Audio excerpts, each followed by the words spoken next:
Well, you have to concur with that. To be paid for something you truly enjoy is a blessing. Despite the winds threatening to blow me into Biscayne Bay, I agree.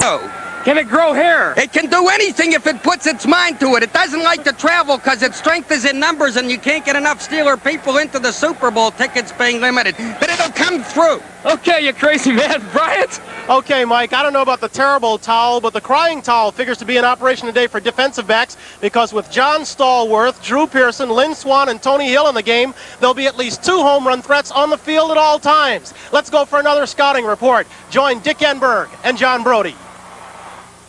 And now the excitement of the matchup between defensive back and wide receiver. And they've said for a long time in this game that the defensive back is it's the impossible position to play. I think it makes it more difficult when you're Dallas defensively because they put an awful burden on their cornerbacks. And they're playing 2 of the best wide receivers in the game. When you're playing Lynn Swann and John Stallworth, you're going to have a problem. They're going to get help in the middle from their safety men, but they're going to need it.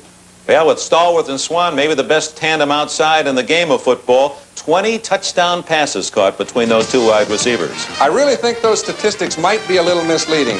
Terry Bradshaw has implemented the passing game into the offense for Pittsburgh more and more and more to where they even outgained their running game. That used to be their personality. It no longer is. He has an opportunity to go to Stallworth, to Grossman, to anyone that seems to be open, and they all seem to be open quite a bit.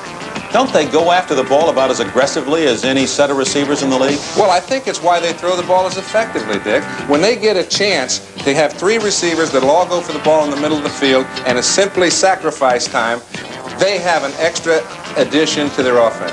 Well, then, how does Aaron, Kyle, and Barnes at the corners and the veteran safeties, Harris and Waters, stop that pass offense? Well, I think they have to do it in coordination. However, their personality is not to do that so much. You can isolate an Aaron Kyle, and there will be times when Bradshaw is going to find an isolation on Kyle, the other side, Barnes and Washington. However, the less opportunity Dallas gives Pittsburgh to utilize that fact, the better they'll be. You know, when they go down the middle, they're going to have to not only find off Charlie Waters, but the other sagacious safety of the Cowboys, Cliff Harris. These are the 2 factors, in my opinion, that could equalize the defensive secondary play with the offensive receivers. The reason being, I think Harris and Waters both read the quarterback, play the situation better than any 2 in the game. When Dallas has the ball, Staubach loves that big tight end. And he better come to him a lot today because the wide side is going to be double covered. They're going to try to utilize as much as they can the opportunity for Ham and Taves to play on the tight end, Billy Joe Dupree. However, it won't be that way all the time. Give Staubach enough time, he can beat double coverage with his wide receivers. Well, Ron Johnson, although a rookie, he's played like a veteran. I guess you can play pretty well when you have all that all-pro talent surrounding you. I'd say it helps. When you're surrounded by Jack Ham, often by Wagner, Donnie Shell coming in there to help you out, it does give you a slight edge. You see, these fellas play position and situations as well as anybody. I'm looking forward to it. I think it's the bounce of the ball that's going to dictate it. It's kind of interesting that we were able to feature Ron Johnson and Mike Wagner, and the other 2 guys with them in that deep secondary are both in the Pro Bowl. Well, that's the rare trip of this whole game. You've got so many Pro Bowl players. I hope none of them save themselves for the Pro Bowl. They must have 17 or 18 in this game. I just love a game where everything is equally matched and the ball has to go up in the air to determine a winner. You've made one point with more emphasis than the other, that Staubach has to hit Dupree. I think so, only because of the way that Pittsburgh plays defense. I think they have to get to Dupree in the middle early, and they will be successful. Well, with all that speed in the secondary, they won't get much chance to talk during the course of today's game, so let's listen now to the men who will be making the news, the matchups between those defensive backs and the wide receivers. I think Benny Barnes and Aaron Kyle do a very, very good job for them. I think that if any team is given enough time, they can throw the ball on them. That's a situation that's pretty true for any NFL team. Stallworth adds an extra problem in that we won't be able to double up on Swann throughout the day. Of course, if we put him in a passing situation, our nickel defense, our 4-0 defense, we'll be able to keep him off balance pretty good about who we're doubling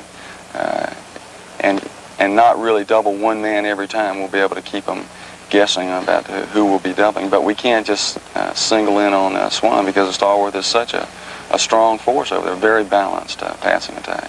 You can't be too cautious against a guy like Tony because he's almost something similar to O.J., and you got to take it to him. You can't let him take it to you, and you can't sit back and let him do what he wants to do. You got to go at him. So I would say be more aggressive and go get him instead of him. So you waiting on him to make the move on you. But he's a good cornerback. His biggest concern, my biggest concern for him is his size, is 6'4", 215, big advantage over me. So I'm going to try to use quickness to combat his size and strength.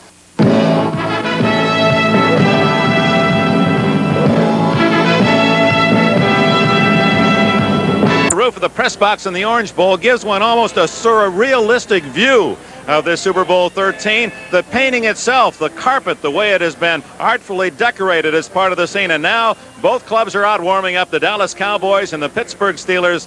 And you can just feel now the drama building as fans have had a chance to cheer for the first time for both their Steelers and their Cowboys. Boy, they played in Super Bowl 10. They say that's the best Super Bowl of them all. Lynn Swann would certainly agree, and so would Harris in Super Bowl 9.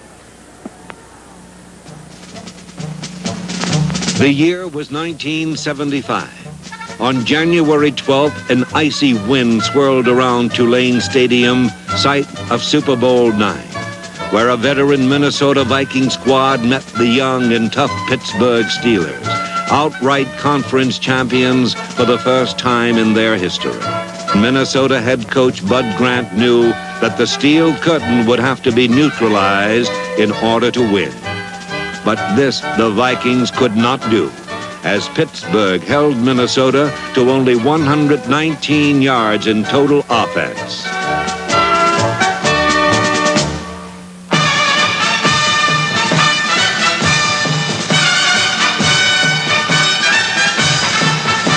Steeler fullback Franco Harris shattered the Super Bowl rushing record set only a year before by carrying 34 times for 158 yards.